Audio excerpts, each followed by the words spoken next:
नमस्कार दोस्तों। क्या सच में भारत में लोग धर्म के नाम पर लड़ते हैं या फिर ये कहानी उतनी सीधी नहीं है जितनी हमें दिखाई जाती है। दोस्तों सोचिए, एक देश जहां सदियों से अलग अलग धर्म, भाषाएं और संस्कृतियां साथ रहती आई हैं, वहीं आज छोटी छोटी बातों पर तनाव क्यों पैदा हो जाता है? क्या अचानक लोगों की सोच बदल गई है? क्या इसके पीछे इतिहास, राजनीति और समाज का कोई गहरा खेल छिपा हुआ है? इस सवाल का जवाब ढूंढने के लिए हमें पीछे जाना पड़ेगा, इतिहास के उन पन्नों में जहां इस समस्या की जड़ें छिपी हुई हैं। दोस्तों, अगर हम इतिहास को देखें, खासकर साल 1947 का भारत विभाजन के समय को, तो हमें साफ समझ आता है कि कैसे एक देश जो पहले एक साथ था, अचानक धर्म के आधार पर दो हिस्सों में बंट गया। लाखों लोग मारे गए, करोड़ों लोग बेघर हो गए। लेकिन ये सब अचानक नहीं हुआ था। इससे पहले ब्रिटिश राज के दौरान डिवाइड एंड रूल की नीति अपनाई गई, जिसमें लोगों को धर्म के आधार पर बांटकर शासन करना आसान बनाया गया। इसका असर इतना गहरा था कि आज भी कहीं न कहीं वह अविश्वास समाज में बचा हुआ है। यानी जो दरारें तब बनाई गई थी, वे पूरी तरह भरी नहीं है। अब आते हैं आज के समय पर, जहां राजनीति इस पूरी कहानी में एक अहम भूमिका निभाती है। ये एक कड़वा सच है कि कई बार नेता और पार्टियां वोट पाने के लिए धर्म का सहारा लेती हैं। इसे हम कहते हैं धार्मिक ध्रुवीकरण।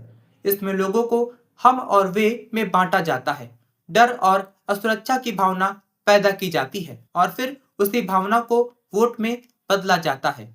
सवाल ये है कि जनता सच में धर्म के लिए लड़ रही होती है या फिर उन्हें एक दिशा में धकेला जा रहा होता है?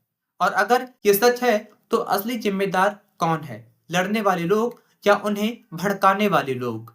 लेकिन कहानी यही खत्म नहीं होती। आज के डिजिटल युग में एक नया खिलाड़ी सामने आया है। उसका नाम है social media. WhatsApp, Facebook, YouTube जैसे प्लेटफॉर्म पर एक मैसेज, एक वीडियो या एक फोटो कुछ ही मिनटों में लाखों लोगों तक पहुंच जाती है। लेकिन क्या वो जानकारी सही होती है? कई बार पुरानी घटनाओं को नया बताकर फैलाया जाता है, एडिट वीडियो शेयर किए जाते हैं और अफवाहों को सच की तरह पेश किया जाता है। लोग बिना जांचे परखे उसे सच मान लेते हैं। गुस्सा बढ़ता है और फिर वही गुस्सा सड़कों पर दिखाई देता है।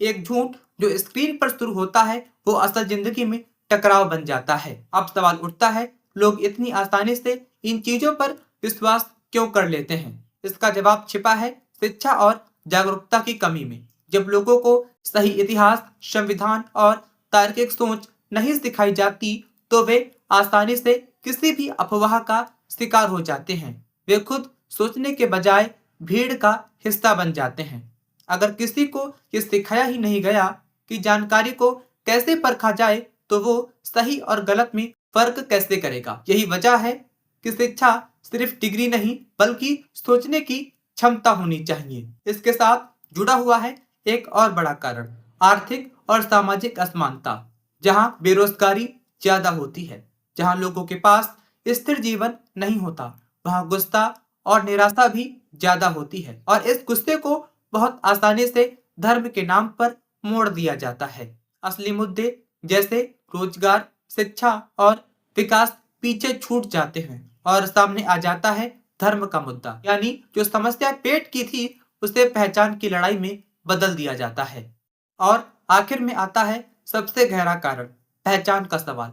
हर इंसान चाहता है कि उसकी पहचान सुरक्षित रहे, उसका धर्म, उसकी संस्कृति, उसका अस्तित्व बना रहे। लेकिन जब किसी को ये महसूस कराया जाता है कि उसकी पहचान खतरे में है, चाहे वह खतरा असली हो या फिर नकली, तो वह रिएक्ट जरूर करता है। दोस्तों, यही वो बिंदु है जहां भावनाएं तर्क पर भारी पड़ जाती हैं और जब भावनाएं भड़कती हैं, तो छोटी सी चिंगारी भी बड़ी आग बन सकती है। तो अब असली सवाल, क्या धर्म खुद समस्या है या फिर धर्म का इस्तेमाल समस्या है? सच्चाई ये है कि भारत में करोड़ों लोग हर दिन शांति से साथ रहते हैं, एक दूसरे के त्योहार मनाते हैं, एक दूसरे की मदद करते हैं। लेकिन कुछ राजनीतिक चालें, सोशल मीडिया की अफवाहें, शिक्षा की कमी और आर्थिक दबाव मिलकर एक ऐसा माहौल बना देते हैं जहां टकराव पैदा हो जाता है। यानी धर्म असली कारण कम है, धर्म का इस्तेमाल असली कारण ज्यादा है। अब फैसला आपके हाथ में है। क्या हम उसी कहानी को दोहराते रहेंगे जो इतिहास में लिखी गई थी, या फिर हम एक नई सोच के साथ आगे बढ़ेंगे जहां सवाल पूछे जाएंगे, जानकारी को परखा जाएगा और इंसान को इंसान के रूप में देखा जाएगा, न कि सिर्फ उसके धर्म के आधार पर। क्योंकि आखिर में देश को मजबूत बनाता है उसका विकास, न कि उसका विभाजन। खैर दोस्तों, इस धर्म के टॉपिक पर आपकी अपनी राय क्या है, आप कमेंट कर सकते हैं।